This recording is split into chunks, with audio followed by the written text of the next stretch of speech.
Now today, it's all on the phone, going like this, or on internet, clicking. How much time have I spent doing that? And there could be good use for that as long as, with the gospel, but I'm not talking about that. I'm not talking about that. I'm talking about pure waste. There's that expression. What do you do? I'm just wasting some time. I'm just wasting some time. I'm hanging out. I'm wasting time. Killing time, Chris. Killing time. And actually, God, that's curious, because I was looking at this, trying to figure out why God said this in Ephesians 5.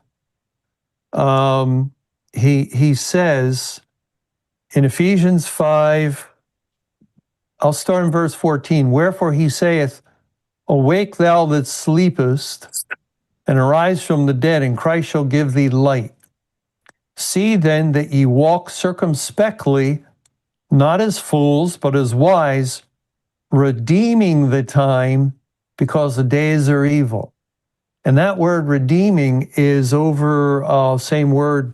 It's only found 4 times. There's another verse, Colossians, just like that. Well, I'll read that too. It's not exactly like it. It is a little different. Colossians 4, 5 says, walk in wisdom toward them that are without. There's just one thing that redeeming matters. The time. Did I do my best? And even if it speaks in Galatians 3, this is the third of the 4 times we find this word. In verse 13, Christ hath redeemed us from the curse of the law, being made a curse for us, for it is written, cursed is everyone that hangeth on a tree. And then in chapter 4, it says in verse 5, to redeem them that were under the law, that we might receive the adoption of sons. That is, I should have read verse 4. When the fullness of time was come, God sent forth his son, made of a woman, made under the law, to redeem them that were under the law. So those 2 times, it's clearly redemption in the atonement salvation. And Christ paid for our sins. That's how he redeemed us from the curse of the law. Well, the other 2 times, the other 2 places that use redeeming the time, because the days are evil. How do you redeem the time?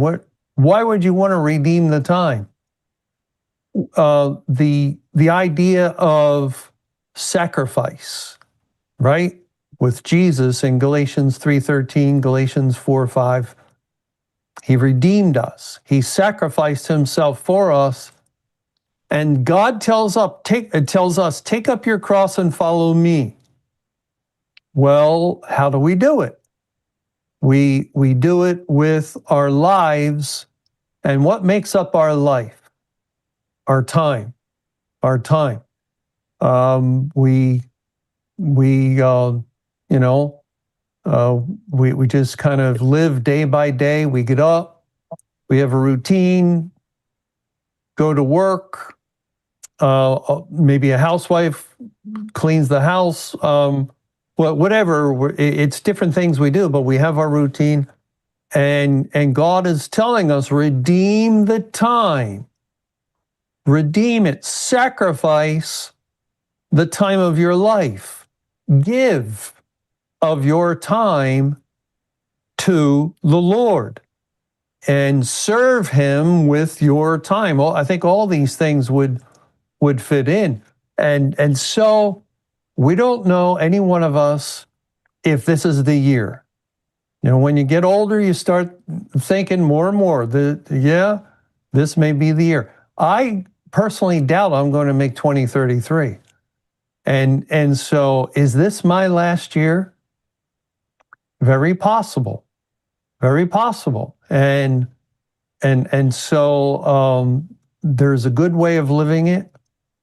That would be doing things God's way, and really, doing what we're called to do. We're not doing anything great.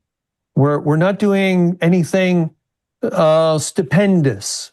We're doing a mighty thing because we're serving the Lord. No, That's what every creature of God should be doing. And he tells us in Romans 12, he says in verse 1, I beseech you, therefore, brethren, by the mercies of God, that ye present your bodies a living sacrifice, holy, acceptable unto God, which is your reasonable service. It's your reasonable service to the one who has purchased us, redeemed us, bought us with his own blood, his life.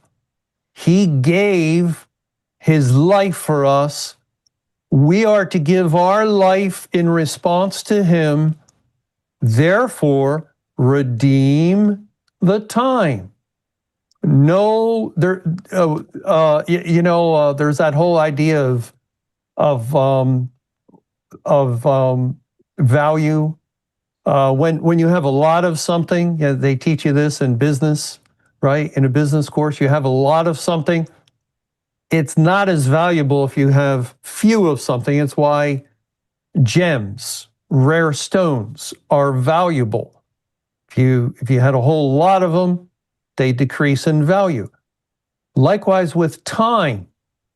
If we have a whole lot of time, well, then okay, if I waste a day, if I waste maybe just a few days, a week, it's not as significant. If you have little time, just a little amount of much fewer time, and you waste it. You waste it. And I think that's one of God's points there, where in Ephesians 5, right before it, awake, thou that sleepest, rise from the dead. Or God, let me make sure I quote that correctly. Ephesians 5:14. Wherefore he saith, awake thou that sleepest, and arise from the dead, and Christ shall give thee light. And this connection between awaking from the dead and sleep, we find in Proverbs a few times in relationship to harvest and a son that causes shame. Why is the son cause shame? Because he's sleeping in time of harvest. We've entered into judgment day, which is the time of harvest, reaping the harvest, that fruit, the great multitude, to draw it to the Lord. And if we're still lackadaisical, we're still in like a slumber. We're still wasting large amounts of time. It does call into question: have we been awoken? Have we received the light? Are we saved? Are we children of the day? Or maybe we're not. Maybe we're not. But Chris, you said something interesting that this could be your final year. And it's interesting how technology on one hand is really keeping people alive. But despite all that, tomorrow is not promised us. And as a child, I used to laugh when I would hear someone get called a fool, because I would listen to Mr. T, or you would hear like a gang call somebody a fool, and I would laugh. But God calls someone a fool who has an expectation that is not of God. And it reminds me of the parable of the rich man in Luke chapter 12. I'm going to read from verse 15 till 18. And he said unto them, take heed and beware of covetousness, for a man's life consisteth not in the abundance of the things which he possesseth. And I fall into this trap where, even though I know the world's ending and we're living in the day of judgment, I get wrapped up in the cares of this life and trying to earn a living and balancing all of that. But I like this parable. And he spake a parable unto them, saying, the ground of a certain rich man brought forth plentifully. And he thought within himself, saying, what shall I do? Because I have no room where to bestow my fruits. And he said, this will I do. I will pull down my barns and build greater, and there will I bestow all my fruits and my goods. And I will say to my soul, Soul, thou hast much goods laid up for many years. Take thine ease, eat, drink, and be merry. And you know, it's interesting when God talks about the day of judgment, they ate, they drank, they bought, they sold, they planted, they builded. But God said unto him, Fool, this night thy soul shall be required of thee. Then whose shall those things be which thou hast provided? So is he that layeth up treasure for himself and is not rich toward God. And I really like this story because it's deceitful riches, and I know there's a lot more spiritual meaning to this story in terms of the gospel and false understanding. But on a physical level, you can see that the fool said he has many years. And it kind of reminds me of 2 Peter chapter 3, that they're willingly ignorant when they say all things continue since the creation. And they're also looking at their abundance to carry them, in the future, which could also be a false sense of salvation as well. And that parable goes with James 4. The thing we read in James 4 where the question is asked, what is your life? And there it said, Jesus said, your life consists not in abundance, That which in the things you have. Yeah. And in James 4, starting in verse 13, it says, go to now, ye that say today or tomorrow, we will go into such a city and continue there a year and buy and sell and get gain. Whereas ye know not what shall be on the morrow. For what is your life? It is even a vapor that appeareth for a little time and then vanisheth away. For that ye ought to say, if the Lord will, we shall live and do this or that. But now ye rejoice in your boastings.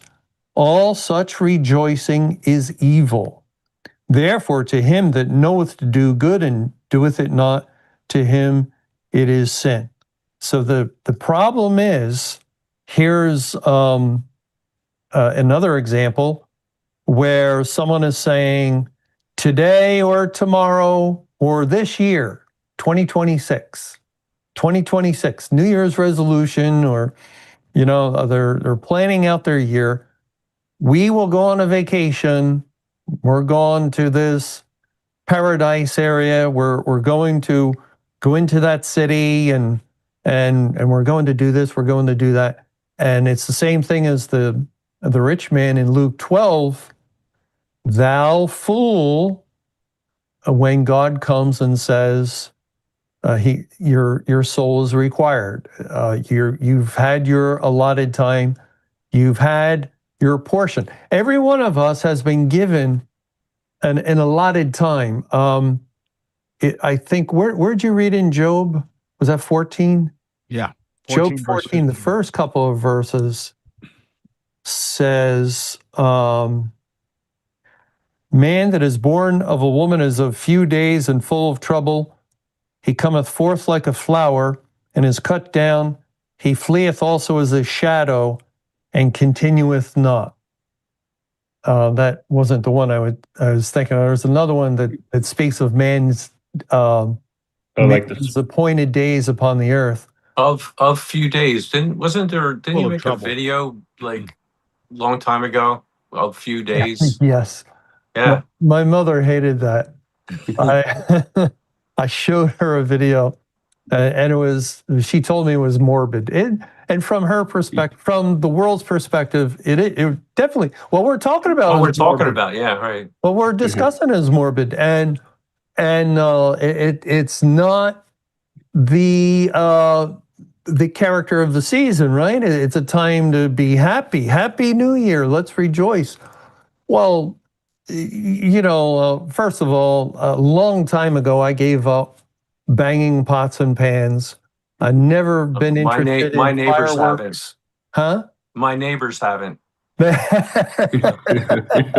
Ringing in the new year. Yeah. Well, I would have been out there on the street, when I was young. And of course, beer in one hand. It's hard to bang a pot and pan. I We've all shouldn't been even there, joke right? like that, but it's not a joke. It's how I used to be. And but now, there's the child of God. First of all, we're not afraid of death. We're not afraid of dying. We're not frightened like the people of the world are frightened of the end of their earthly existence, whether it come by physical death or by the end of the world.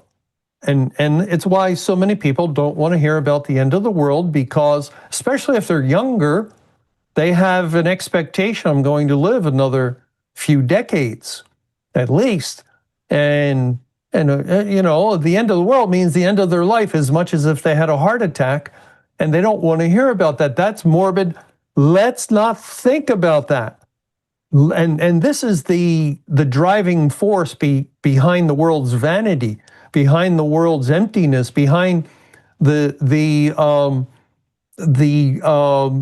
how's it say, they're willingly ignorant, they're willful ignorance, that they just want to focus on today.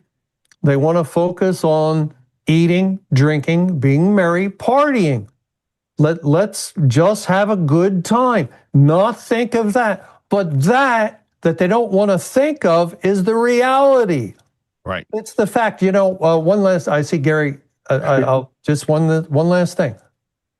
I grew up and nobody talked about this unspoken thing. Nobody tells you about getting old and dying, and it's not the topic, it's not the subject, it's morbid, and you have to figure it out on your own, because the world doesn't want to really get into that issue. And yet, over time, people die. Over time, give it enough time, and your family members die, your neighbors die, your friends die, your acquaintances die, your co-workers die. You hear about death of your favorite actors, your favorite musicians. People are dying. I just saw a picture on Facebook today. It was an image from 1914. It was Gary's favorite place, Reading Terminal. Reading Terminal, and all these people are walking by it, 12th and Market, 1914, and I thought, every one of them's dead. Every one of them. Maybe, possibly, there could have been a couple of children born in that year that are still alive and are going for Guinness World Book of Records. But even the children are all dead. They're all dead. And that's not that long ago. It's not that long ago. And so too, and those in the 20s and the 1930s, most of them are all dead. And that's because this is the reality of living as a sinner in a cursed world, in a sin-cursed body. The wages of sin is death. That's why the world doesn't want to talk about it. Because if you talk about death, then it gets around to why we die. And that gets around to the gospel and to the God that has, he has condemned men to die because of their sin. And that, no, let's not think about that. Let's go put on another movie. Thank you, Chris. That was well said. You're listening to the Bible Exalted program. The topic of discussion is there will always be another year versus the last year will come. I'd like to open up the program for callers. If we would like to do that at this point, we are at the half-hour mark. So once again, the Bible Exalted program, the topic of discussion is there will always be another year versus the last year will come. I was doing a calculation. I think if you put 13,045 years on a clock, 7 years would be the last 23 seconds, which I thought was interesting. But just the hairline right before midnight. Yeah. Oh. Interestingly, when God says, "This night thy soul shall be required of thee," God talks about it being the nighttime. the Mhm, nighttime Judgment when Day. no man can work. And it's really sobering. We were blessed with having Mr. Camping play the New Year's Eve Bible study. I'm not sure if you all remember this. On New Year's Eve, Mr. Camping would have a Bible study about New Year's. And it was a very old study. So unfortunately, there were some messages about, making a decision or kind of moving in that direction. So now I've kind of transitioned over, and I've heard Chris talk about, one of his loved ones. And there was a song that you quoted, Chris. I don't know if you remember it, about do the things that for Christ that will last. Only one life, and if you remember Yeah. that, Chris. Yeah. Well, I found a quote. It was the day my brother died. He died in like June 1st, 2022. And we went over there and went in this one room, and there was this old Bible, really yellowing, and pages are ripped. And it had to be old because it would have probably belonged to my grandmother. I remember being told she used to be a Sunday school teacher, but she never mentioned the Bible to me. So I don't know what happened there. But on this Bible was the statement, it was written, only one life to live, it'll soon be over or soon be past. All that's done for Christ will last. And someone's told me that is Yeah, from that is a Saul. song. Yeah. There's It- another song that I like. I think you've posted it in the past. It says when it's all been said and done. I like Yeah. the lyrics to that song. I think I have them right here. Yeah, it says when it's all been. I won't read the whole thing, but when it's all been said and done, there's just one thing that matters. Did I do my best to live for truth? Did I live my life for you? Referring to Christ. Yeah. Right, referring to Christ. Right. That is all that matters. Ultimately, um, did we serve God or not? And That's something to definitely really ponder. These last few years till 2033, especially with the command to feed sheep. And time just wait. I was just telling Gary, I think 7 years ago was the same year where COVID outbroke, because that was 2019, even though it happened at the end of the year where it finally hit the US, December. That was the year that 2019 was the year that first spread, and we're already in 2026. So that's about 7 years. So that went by really quickly. Yeah. Not a lot of time. Well, we do have a hand raised. Please go ahead. Hello. Hello. Yes, Yes. please go ahead. Okay. My brethren in the Lord, praise the Lord.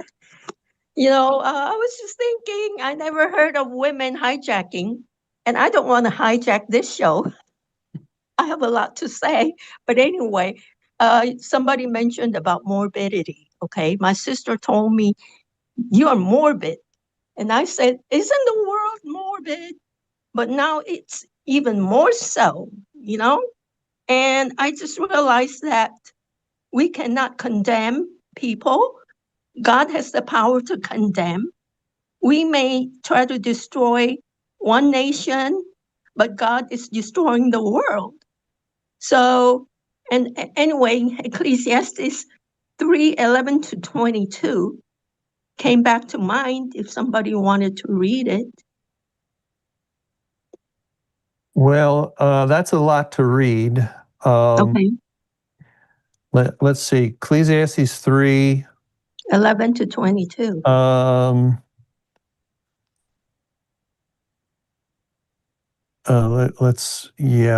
Well, I'll read a few verses. Verse 16, and moreover, I saw under the sun the place of judgment, that wickedness was there, and the place of righteousness, that iniquity was there. I said in mine heart, God shall judge the righteous and the wicked, for there is a time there for every purpose and for every work. I said in mine heart concerning the estate of the sons of men, that God might manifest them, and that they might see that they themselves are beasts. For that which befalleth the sons of men befalleth beasts, even one thing befalleth them, as the one dieth, so dieth the other. Yea, they have all one breath, so that a man hath no preeminence above a beast, for all is vanity. All go unto one place, all are of the dust, and all turn to dust again. Who knoweth the spirit of man that goeth upward, and the spirit of the beast that goeth downward to the earth? Wherefore I perceive that there is nothing better than that a man should rejoice in his own works, for that is his portion, for who shall bring him to see what shall be after him? So those going upward would have to be the elect, right?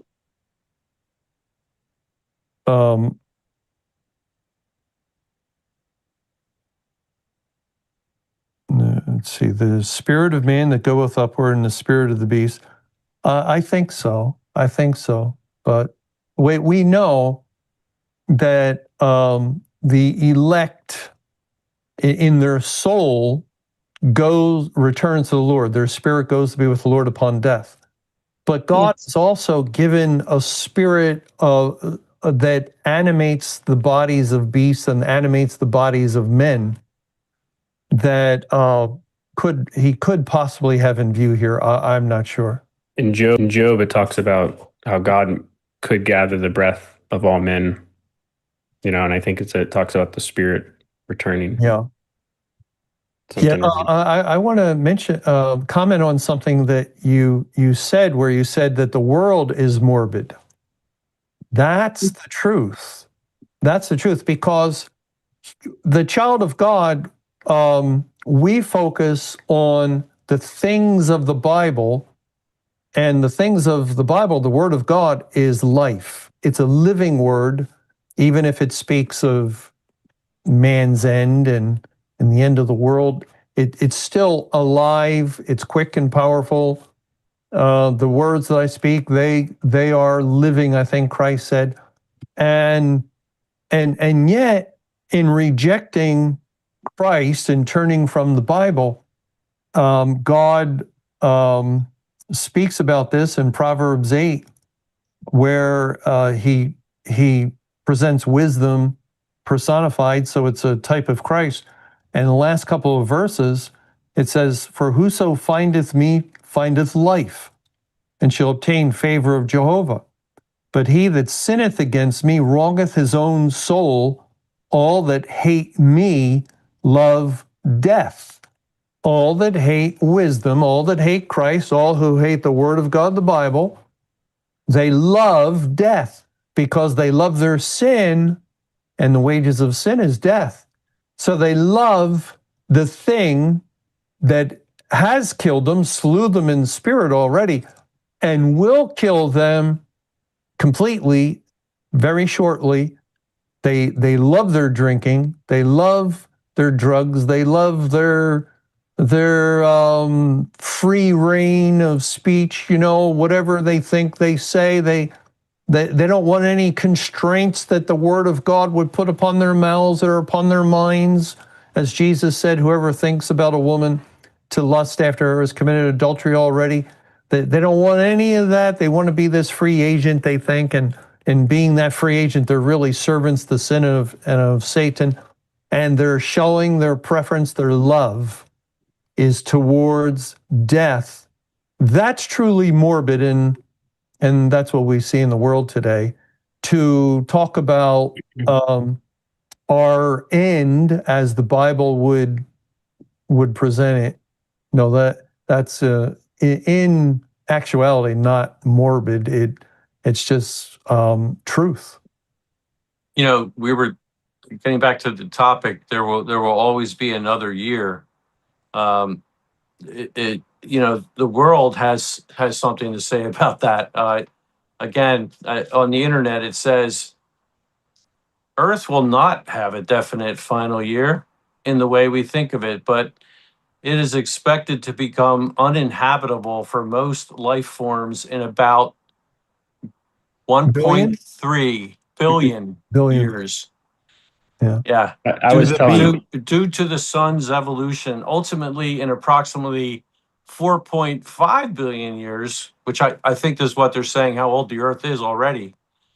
But so they're saying there's going to be another 4.5 billion years when the sun will expand into a red giant and engulf the earth. Okay. I was telling Gary the other, sorry, No, no, go ahead.